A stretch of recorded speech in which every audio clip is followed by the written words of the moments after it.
வணக்கம். +2 தேர்வு முடிவுகள் வெளியாயிருக்கு.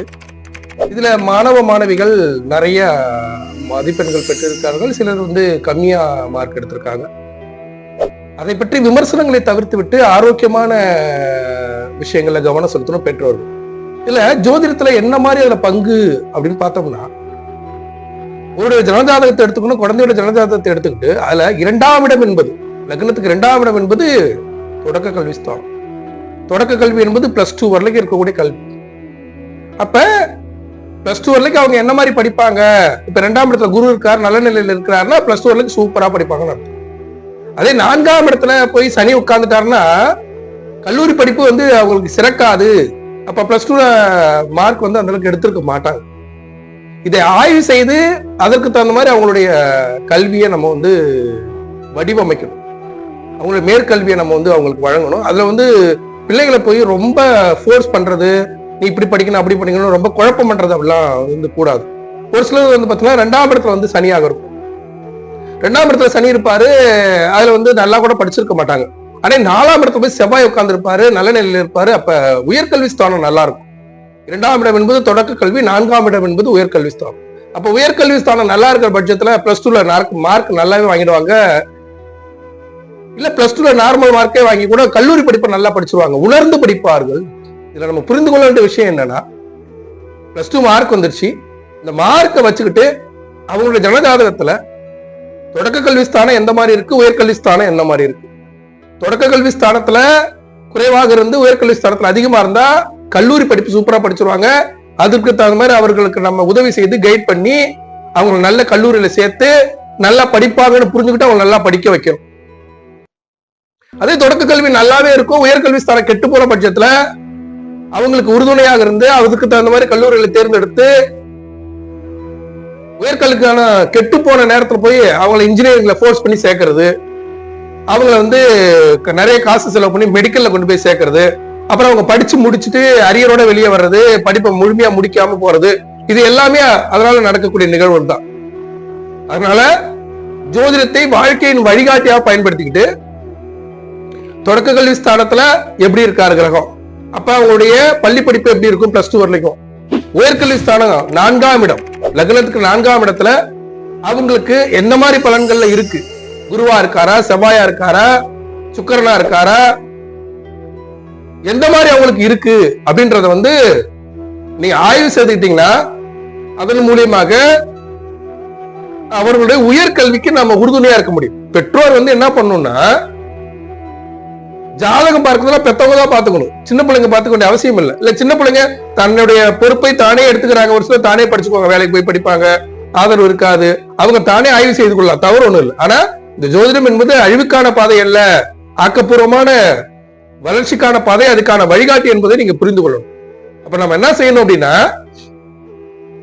ஜனஜாதகத்தை எடுத்துட்டு தொடக்க கல்வி ஸ்தானம் எப்படி இருக்கு, உயர்கல்வி ஸ்தானம் எப்படி இருக்கு. அப்ப உயர்கல்வி ஸ்தானம் குறைவாக இருந்தா அதற்கு தகுந்த மாதிரி படிப்புகளை தேர்ந்தெடுப்பது, உயர்கல்வி ஸ்தானம் நல்லா இருந்தா அதற்கு தகுந்த மாதிரி படிப்புகளை தேர்ந்தெடுப்பது, அப்படின்னு பண்ணும்போது அவர்கள் கண்டிப்பாக கல்லூரி படிப்பை முழுமையாக நிறைவு செய்வார்கள். அவர்கள் படிப்புல எந்த சிக்கலும் இருக்காது. ஒரு சிலருக்கு உயர்கல்வி ஸ்தானம் கெட்டு போய் அனுபவ கல்விதான் அதிகமா இருக்கும். அப்ப அவங்க கல்லூரி வாழ்க்கையை ஒன்னும் பெரிய லெவல்ல படிச்சு முன்னே வரமாட்டாங்க. அப்ப அவங்களை நம்பி நீங்க போய் ஒரு மெடிக்கல் சயின்ஸ்லயோ இல்ல ஒரு பெரிய கல்லூரியிலயோ சேர்த்து வேஸ்டா செலவு பண்ண வேண்டிய அவசியம் இல்லை. நார்மலா ஒரு ஆர்ட்ஸ் அண்ட் சயின்ஸ்ல சேர்த்தோ நார்மலான ஒரு செலவுகளை பார்த்து அவங்க அதுல இருந்து அனுபவ கல்வியின் மூலியமாக மேல வந்துருவாங்க அப்படின்றத நீங்க புரிந்து கொள்ளணும்.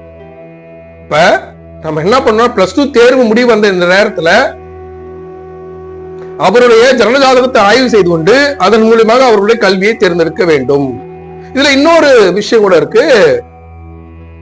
இந்த தொடக்க கல்வியில சிலர் ஃபெயிலாவே ஆயிருப்பாங்க, +2 ஃபெயில் கூட ஆயிருப்பாங்க.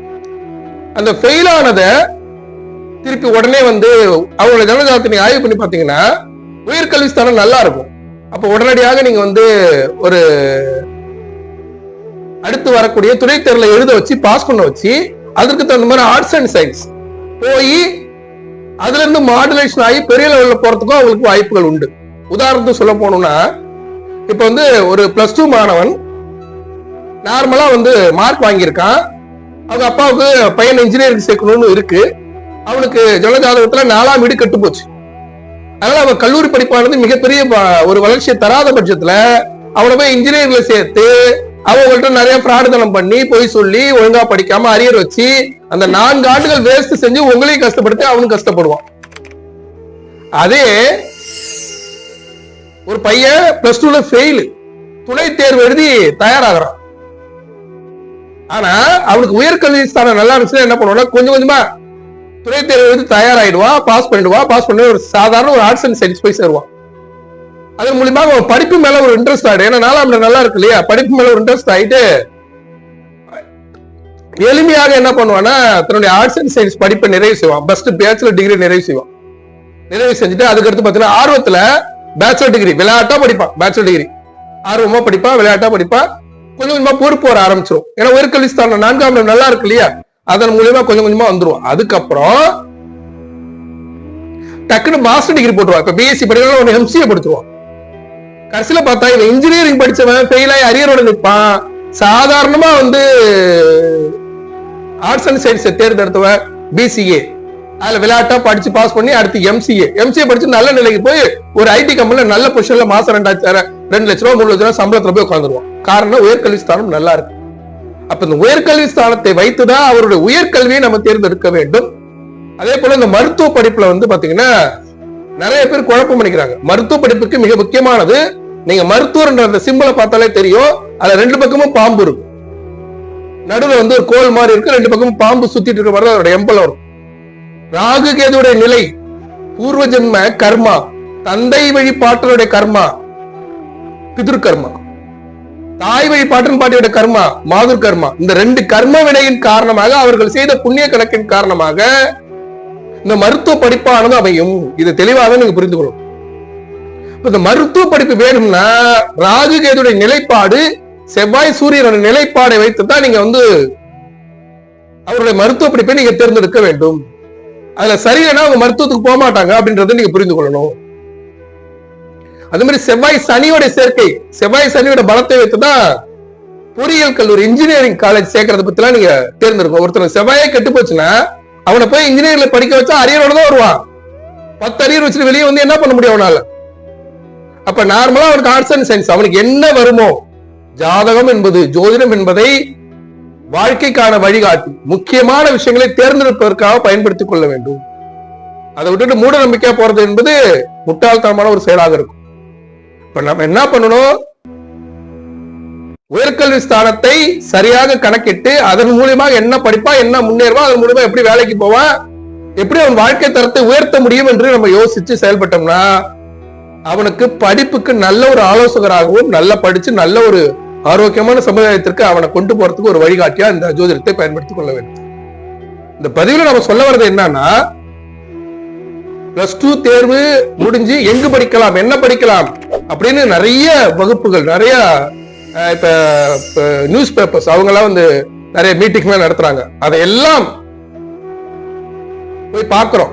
ஆனா அது எல்லாம் தாண்டி ஜனஜாதகத்தின்படி அவரவருடைய உயர்கல்வி ஸ்தானம் எப்படி இருக்கு, அந்த உயர்கல்வி ஸ்தானத்தின்படி அவர்கள் எப்படி வெற்றி பெறுவார்கள் என்பதை நீங்க புரிந்து கொண்டு அதற்கு தகுந்த மாதிரி கல்வியை தேர்ந்தெடுக்க வேண்டும்.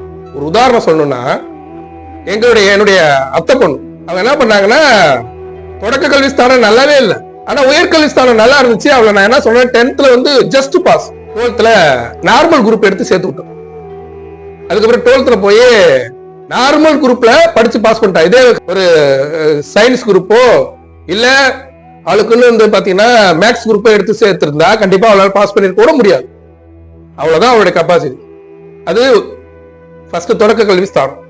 +2ல ஓரளவுக்கு மார்க் வாங்கி பாஸ் பண்ணிட்டா. ஏன்னா normal group history and geography.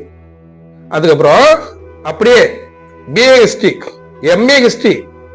ஏன்னா உயர்கல்வி ஸ்தானம் நல்லா இருக்கு, சபை வலுவா உட்காண்டாரு. MA history. அதுக்கடுத்து இப்ப எம்ஃபில் பண்ணிட்டு இருக்கா. காரணம் உயர்கல்வி ஸ்தானம் நல்லா இருந்துச்சு, அதுக்கான டைரக்ஷன். அதை விட்டு என் 10th மார்க் எடுக்கல, என் 12th மார்க் எடுக்கல, அடுத்து நீ மீனாதான் போயிடுவேன் அப்படி சொல்லி 10th மார்க் குறைவாக எடுத்த குழந்தையை வேணும்னே 11th 12th போய் ஏ குரூப் போடுறது, மேக்ஸ் குரூப் போடுறது. மேக்ஸே வராத ஒரு குழந்தைக்கு மேக்ஸ் குரூப் போட்டா என்ன பண்ணும், ஃபெயில் ஆயிதான் இந்த சமுதாயத்தில் நிற்பான். இந்த படிப்பு எல்லாம் எதற்காக, ஜோதிடத்தை எதற்காக நீங்க பயன்படுத்திக்கணும்னா, நம்மளுடைய வாழ்க்கையில ஜோதிடத்தை வளர்ச்சிக்கான பாதையா பயன்படுத்திட்டீங்கன்னா மிக சிறப்பாக இருக்கும். இது மாதிரி பல்வேறு உதாரணங்கள் சொல்ல முடியும். ஒரு பையன் +2ல தமிழ் மட்டும்தான் பாஸ்.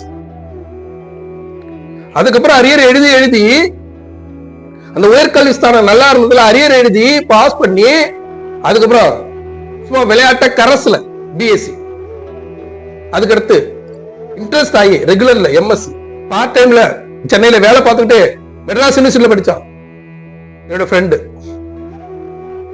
அப்படிலாம் படிச்சு இன்னைக்கு பிஎஸ்சி, எம்எஸ்சி, பிஎட், எம்எட் எல்லாம் முடிச்சு இன்னைக்கு ஒரு பள்ளியுடைய 10th வரைக்கும் உள்ள பள்ளியுடைய தலைமை ஆசிரியர். காரணம் என்னன்னா, அந்த உயர்கல்வி ஸ்தானம் நல்லா இருந்தா அதற்கான பிரேம கொடுத்தோம், அதுக்கு தகுந்த மாதிரி வேலை வாய்ப்பு ஸ்தானம். இப்படியாக ஆய்வு செய்து கொண்டு அவர்களை வழிநடத்தும் போது அவர்கள் வெற்றி பெற்று விடுவார்கள். அதை விட்டுட்டு பிள்ளைங்களை குறை சொல்வதோ, அவர்களை அடிப்பதோ, திட்டுவதோ, நீ ஒண்ணுக்கு லாய்க்கலன்னு டீப்ரமோட்டட். ஃபர்ஸ்ட் குழந்தைகளை டீப்ரமோட்டட் பண்ணாதீங்க.